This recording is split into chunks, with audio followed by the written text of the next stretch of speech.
Hello everyone, welcome to Tesla Daily News. Today is June 5th, Thursday, and the following is the latest Tesla news. Let's start with Tesla's stock performance and a quick technical look. According to recent market data, Tesla shares opened the session at $419.84 and closed slightly lower at $418.45. The intraday high reached $426.35, while the low touched $417.16. Trading volume came in around 35.15 million shares, and the previous close was $423.70. This means Tesla slipped modestly on the day, giving back a small portion of recent gains. From a short-term technical perspective, mild pullback, uptrend still intact. Bulls will note that the price held above the intraday low and did not break down sharply, suggesting traders are taking profits rather than exiting in panic.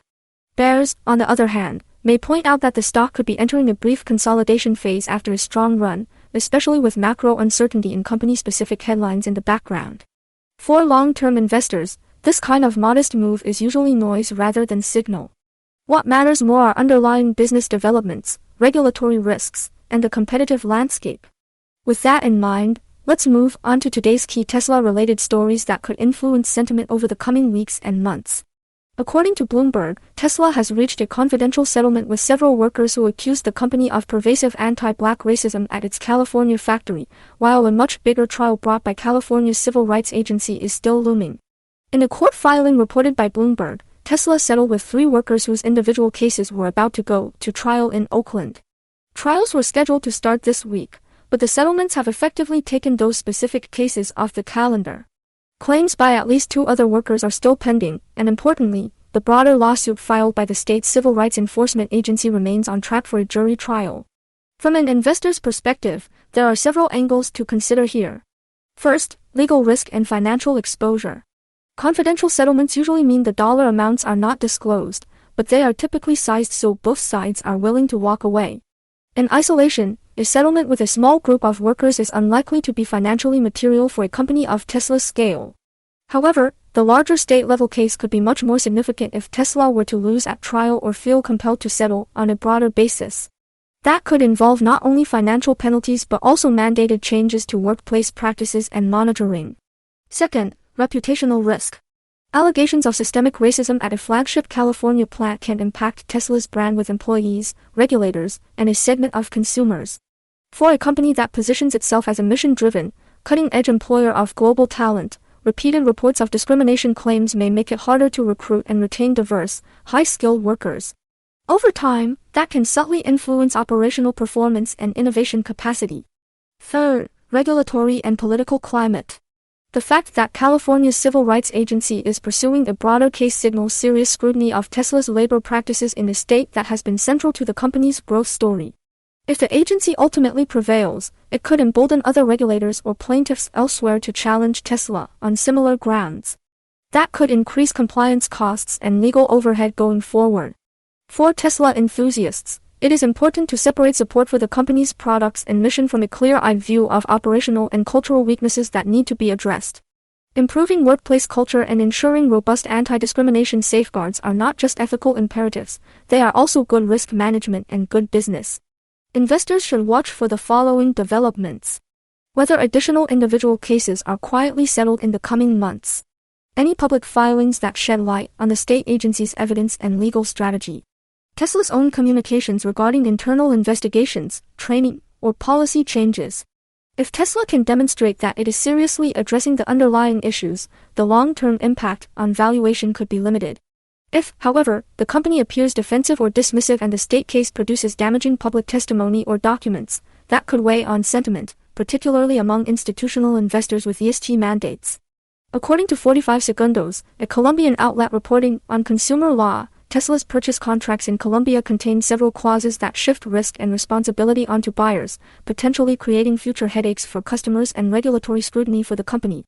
The article explains that buyers in Colombia actually signed 2 key documents. First, an online vehicle order agreement when configuring and reserving a car, and later, a definitive purchase agreement with the final price sheet, closer to delivery.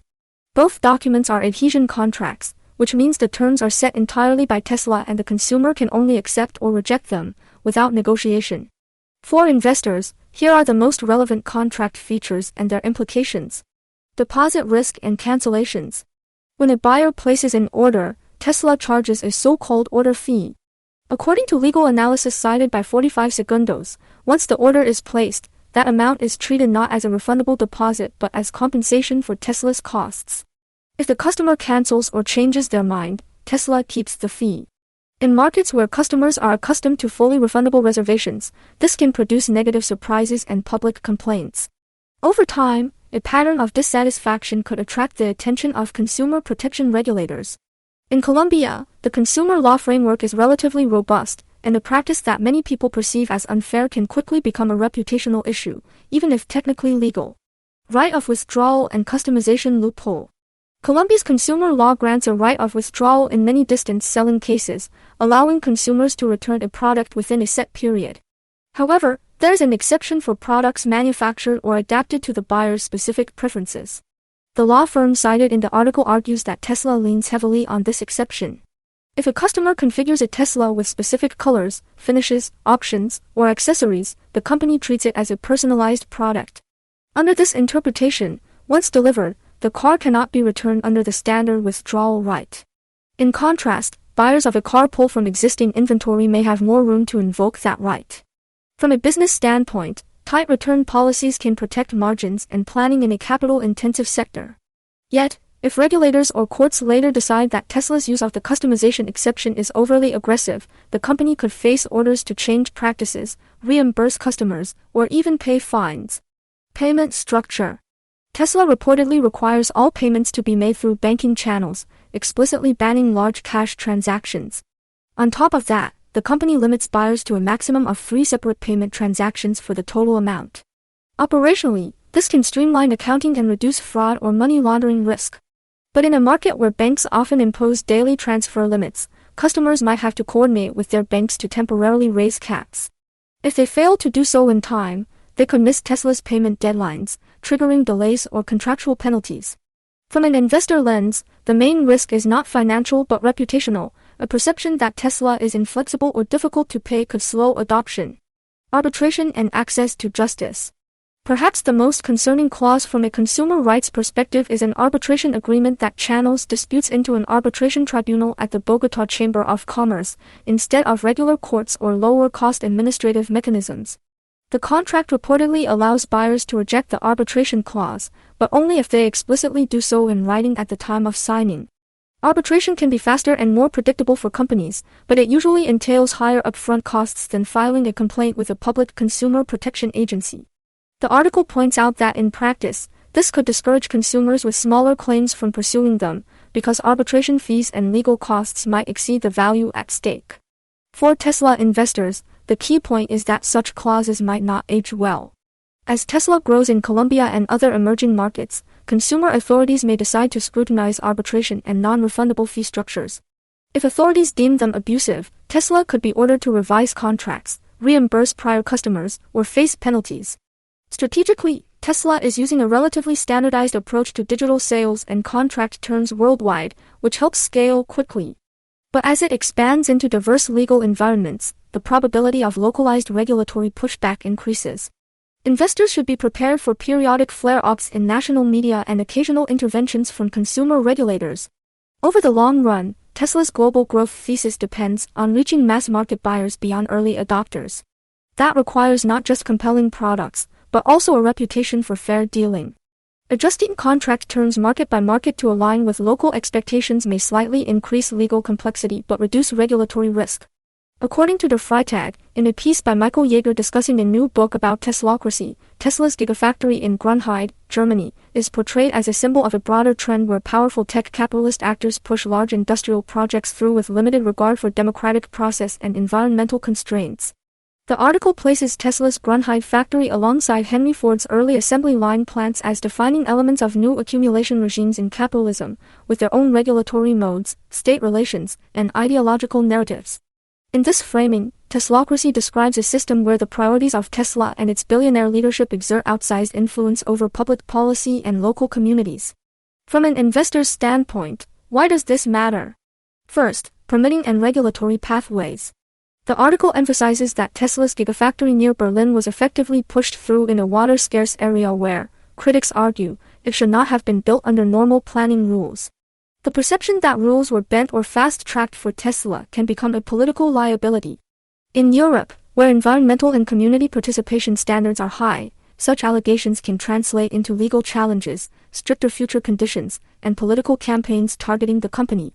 Second, long-term license to operate. Tesla's European manufacturing footprint is crucial for its competitive cost base and market access. A narrative that the company is an emblem of post-democratic capitalism could fuel opposition movements, labor unrest, or green political resistance. While these are often slow-moving forces, they can lead to tighter water use restrictions, noise and traffic constraints, or demands for higher environmental offsets. Third, reputational positioning versus European consumers. Tesla has built its brand partly on a progressive, environmentally friendly image. If intellectuals, activists, and eventually mainstream media increasingly cast Tesla as a symbol of tech authoritarian or anti-democratic tendencies, that can erode its appeal among climate-conscious European buyers. The article even links this Teslocracy to broader trends where figures like Peter Thiel and Elon Musk are portrayed as skeptical of democracy and enthusiastic about strong, decisive rule. The practical investor takeaway is that Tesla's political risk in Europe is not just about regulations on emissions or subsidies, it also involves its perceived alignment, or misalignment, with European democratic and environmental values. The more Tesla is seen as ignoring local concerns or relying on political favoritism, the greater the chance of backlash that could slow expansions or raise compliance costs. On the other hand, if Tesla responds by strengthening transparency, engaging more deeply with local communities, and showcasing environmental safeguards, it can mitigate these risks and reinforce its green credentials. According to CleanTechnica's global EV sales analysis for April, the Tesla Model Y remains the world's best-selling electric vehicle by a wide margin, even as competition from Chinese brands and newcomers intensifies. The report notes that in April, global plug-in vehicle registrations rose about 9% year-over-year, with pure battery electrics growing 19% and plug-in hybrids declining. Battery electrics comprised roughly 70% of all plug-in sales, and in April specifically, they reached about 72% of the mix. Despite some slowdowns in China and the United States due to reduced incentives, the global electric transition continues, with particularly strong growth in markets like Australia, Italy, South Korea, Vietnam, and others. In this context, the Tesla Model Y stands out. According to the article, the Model Y recorded approximately 71,510 registrations in April, up about 31% year-over-year, maintaining its lead over a pack of Chinese competitors such as the Geely Xingyuan and various BYD models. Year-to-date, the Model Y is said to be in its own league, selling nearly 3 times as much as the second-place Geely Xingyuan. For investors, this sustained dominance has several key implications. Market share and scale advantages. Being the best-selling EV in the world gives Tesla economies of scale in procurement, manufacturing, and software deployment. That scale supports margin resilience even in a more competitive price environment. It also helps spread R&D costs, particularly for software and autonomy, across a very large installed base. Brand strength and pricing power. The Model Y's top ranking in a global field increasingly crowded with strong Chinese offerings suggests Tesla's brand still commands significant pull with consumers. In markets where EV competition is intense, such as China and Europe, maintaining leadership indicates that Tesla can still justify a premium or at least defend margins better than many rivals. Geographic diversification. The CleanTechnica analysis highlights that if you remove China and the US from the global numbers, EV sales, and especially BEVs, are growing extremely fast. Tesla's Model Y appears in many of these emerging high-growth markets, giving Tesla a foothold in the second wave of EV adoption. As incentives fade in mature markets, growth in these newer markets can help smooth Tesla's overall delivery trajectory. Competitive landscape. The same report, however, underscores that Chinese manufacturers such as BYD, Geely, and others are rapidly climbing the global rankings. Legacy automakers largely disappeared from the global top 20 model list, and even Tesla's Model 3 is facing pressure, slipping to lower positions as newer Chinese models gain share. For Tesla investors, this underscores that while Tesla remains ahead, the gap is narrowing in segments where Chinese brands are highly aggressive on price and features. By manufacturer, the article notes that BYD leads global plug-in market share, with Tesla and Geely following. Looking only at pure BEVs, Tesla had previously been number one but, according to the report, recently lost that BEV leadership to BYD, at least temporarily. That shift reflects the explosive growth of Chinese BEV volumes, often at lower price points. For valuation, the market will continue to weigh Tesla's still dominant premium to mid-range positioning and software story against the sheer volume expansion of Chinese competitors. As long as Model Y remains the flagship global EV, Tesla retains a powerful anchor for its automotive earnings and its broader ecosystem, including software, insurance, and potential robotaxi offerings.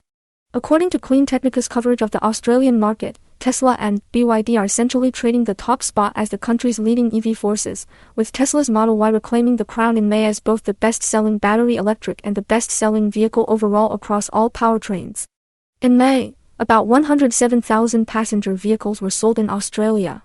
Of these, roughly 21,303 were full battery electrics and 9,315 were plug-in hybrids, meaning that close to 30% of new vehicles sold carried a plug.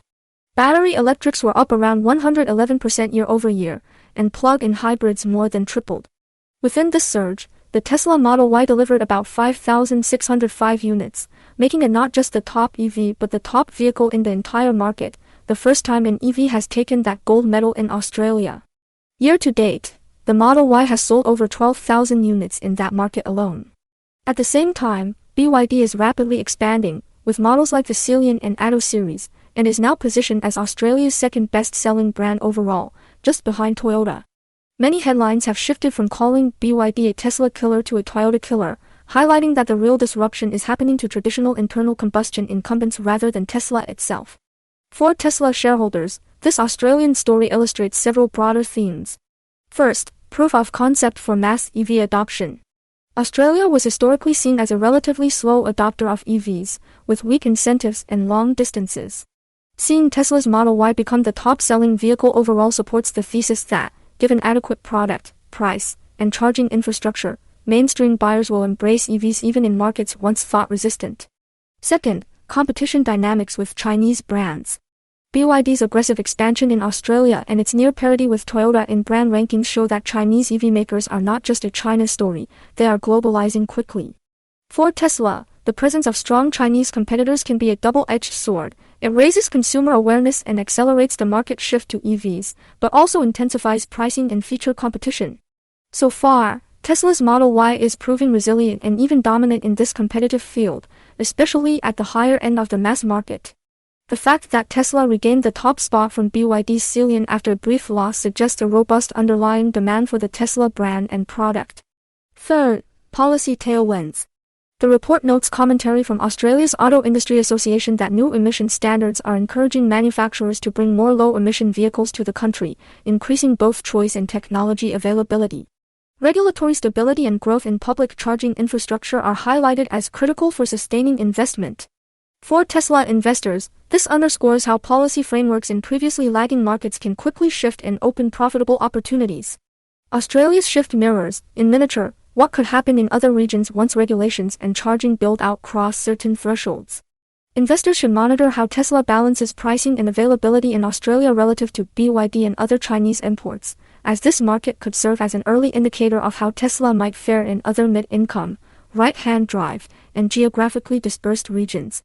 According to CleanTechnica, Tesla's upcoming Cybercab robotaxi concept has achieved an exceptionally low energy consumption rating of about 165 watt-hours per mile, translating to an estimated running cost of roughly 2.6 cents per mile, but major questions remain about its real-world deployability.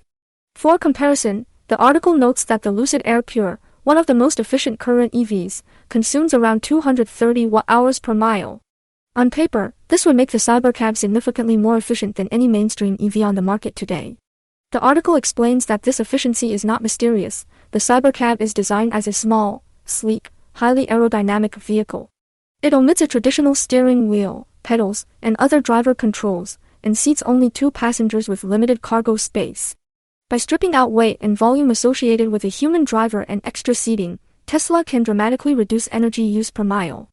But the flip side, and the crux for investors, is that this configuration assumes the car can operate fully autonomously, without any human driver controls. To make that efficiency valuable in practice, Tesla's full self-driving system must be sufficiently capable and safe to allow regulators to approve a vehicle with no steering wheel and no pedals for commercial service. From an investor perspective, this frames the core robotaxi thesis in stark terms. On the upside, if Tesla succeeds in deploying a Cybercab fleet at the reported efficiency, the operating cost per mile could be extraordinarily low. That would be a compelling advantage versus human-driven ride-hailing and even other autonomous solutions with bulkier vehicles. Lower cost per mile can support attractive economics for Tesla as a fleet operator or platform provider, especially in dense urban environments. On the downside, the entire concept hinges on FSD reaching high enough reliability and safety levels, and on regulators accepting Tesla's evidence and safety case. Critics argue that Tesla's current hardware stack and software approach may never be sufficient for widely deployed, driverless, steering wheel-less taxis. Supporters believe Tesla is on the cusp and that current beta performance already shows the path. Financial markets have long debated how much of Tesla's valuation reflects this robotaxi option. The Cybercab's efficiency numbers add quantitative support to the idea that, if autonomy is solved, margins could be enormous. However, the article cautions, and many analysts would agree, that hardware specs and theoretical efficiency matter little if legal and technical hurdles keep such vehicles off the road. For investors, this suggests a prudent posture. Recognize the enormous upside optionality of a highly efficient robotaxi platform, but discount the cash flows heavily until there is concrete evidence of regulatory acceptance and large-scale deployment. Key milestones to watch include regulatory filings or pilot approvals for vehicles without traditional controls, independent safety and reliability assessments of FSD in diverse conditions, any early-stage, geo-fenced commercial deployments with limited human supervision. Until those appear, the Cybercab remains a powerful narrative and a technological showcase that supports Tesla's innovation brand, but not yet a bankable earnings driver. That wraps up today's Tesla Daily News. Thank you for listening, and if you enjoyed this episode, please subscribe and stay tuned for the next update.